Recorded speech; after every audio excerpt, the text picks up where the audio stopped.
دور کسی جنگل میں ایک بھولی کوی اپنے شوہر بھولے کوے کے ساتھ رہا کرتی تھی۔ بھولا جی، آپ تو سارا دن گھر میں ہی رہتے ہو، کوئی کام بھی نہیں کرتے ہو اور نہ ہی گھر سے باہر نکلتے ہو۔ یا تو آپ کھانا کھاتے ہو یا سوتے ہو، ایسے تو آپ بہت بیمار ہو جاؤ گے۔ میرے میں ہمت ہی نہیں ہوتی کہ میں اٹھ کر باہر جاؤں۔ میرے جسم میں بہت زیادہ درد ہوتا ہے۔ آپ میرے ساتھ ڈاکٹر کے پاس چلیں، ڈاکٹر آپ کا چیک اپ کر کے آپ کو دوا دے گا تو آپ ٹھیک ہو جاؤ گے۔ ڈاکٹر کے پاس بھی اڑ کر جانا ہے اور مجھ سے تو بالکل بھی نہیں اڑا جاتا۔ میں کیسے جاؤں گا ڈاکٹر کے پاس؟ ویسے بھی میرا کوئی موڈ نہیں ڈاکٹر کے پاس جانے کا اور دوائی لینے کا۔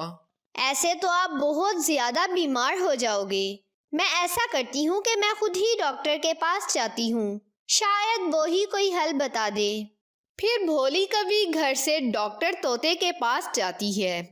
آؤ بھولی بہن، سب خیر تو ہے نا؟ کیسے آنا ہوا؟ بھولا بھائی کی طبیعت تو ٹھیک ہے نا؟ جی طوطا بھائی، میں تو ٹھیک ہوں، لیکن بھولے کوے کی طبیعت کی سمجھ نہیں آتی۔ ہر وقت سوئے رہتے ہیں، اٹھ کر کھانا کھاتے ہیں اور پھر سو جاتے ہیں۔ بھولی بہن، آپ کے شوہر کا علاج کسی دوا میں نہیں ہے۔ ان کو گھر سے نکلنا ہوگا اور جنگل میں اڑتے رہنا ہوگا، تبھی جا کر ان کی طبیعت ٹھیک ہوگی، نہیں تو وہ آہستہ آہستہ اور بھی بیمار ہوتے چلے جائیں گے۔ یہی تو مسئلہ ہے کہ وہ گھر سے باہر نکلنے کو تیار ہی نہیں۔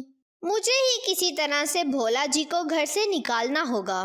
پھر بھولی کوی واپس اپنے گھر کی طرف آ رہی ہوتی ہے کہ راستے میں اس کو مانو چڑیا ملتی ہے۔ بھولی بہن، سناؤ کیا حال ہے بھولے بھائی کا؟ اب کیسی طبیعت ہے؟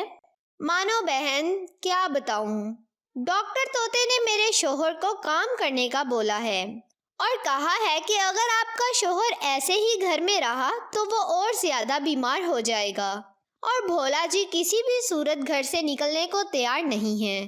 مجھے تو سمجھ میں نہیں آتا میں کیا کروں۔ یہ تو بہت مشکل کام ہے، ہمیں کسی طرح تو بھولے بھائی کو کسی کام پر نکالنا ہوگا۔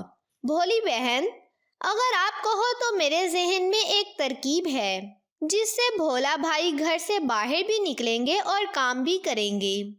جی مانو چڑیا، آپ مجھے ضرور بتائیں۔ اگر آپ کی ترکیب سے میرے شوہر کام پر لگ جاتے ہیں تو مجھے اس سے زیادہ کیا فائدہ ہوگا؟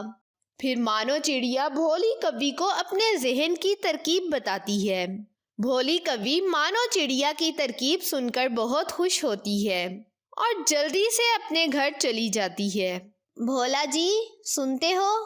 جنگل کے سب پرندے خوب پیسے اور دانا کما رہے ہیں، اور ایک تم ہو جو ہر وقت گھر میں ہی بیٹھے رہتے ہو۔ میری پیاری بیوی، کون پیسے دے رہا ہے جنگل میں؟ کون کما رہا ہے پیسے؟ مجھے بھی بتاؤ ذرا۔ آپ کو بتانے کا کیا فائدہ؟ آپ نے کون سا گھر سے نکلنا ہے؟ آپ یا تو کھانا کھاتے ہو یا پھر سوتے رہتے ہو۔ آپ سے کیا کام ہونا ہے؟ اور وہ تو کام کرنے کے پیسے دیتے ہیں، اور آپ سے تو ڈاکٹر کے پاس تک جایا نہیں جاتا، کام کیا خاک کرو گے؟ تم مجھے اتنا بھی سست نہ سمجھو اور سیدھی طرح بتاؤ کیا بات ہے۔ میں تمہیں کام بھی کر کے دکھاؤں گا اور پیسے بھی کما کر لاؤں گا۔ اچھا بھولا جی، ایسی بات ہے تو کل پھر مانو چڑیا کے پاس چلے جانا، وہ آپ کو سب کام بتا دے گی کہ کیسے اور کیا کام کرنا ہے۔ اگلے دن بھولا کوا صبح ہی اٹھ کر تیار ہوتا ہے اور مانو چڑیا کے پاس چلا جاتا ہے۔ مانو چڑیا، میں آ گیا ہوں، اب بتاؤ کیا کام کرنا ہے اور کیسے پیسے ملیں گے؟ بھولا بھائی، آپ کو روزانہ ایک کام دیا جائے گا، اس کے بدلے میں آپ کو پیسے بھی مل سکتے ہیں، اس کے بدلے میں آپ کو دانا بھی مل سکتا ہے، اور اس کے بدلے میں آپ کو فروٹ بھی مل سکتا ہے۔ مجھے جو مرضی دے دینا، لیکن مجھے کام تو بتاؤ، مجھے بھی تو پتا چلے کہ کیا کام کرنا ہے۔ آج آپ نے پورے جنگل میں اڑنا ہے اور جنگل کے 2 چکر لگانے ہیں۔ جب آپ کے 2 چکر پورے ہو جائیں تب آپ نے میرے پاس آنا ہے اور اپنے پیسے لے جانے ہیں۔ بس اتنا سا ہی کام ہے؟ یہ کام تو میں ابھی ہی کر دیتا ہوں۔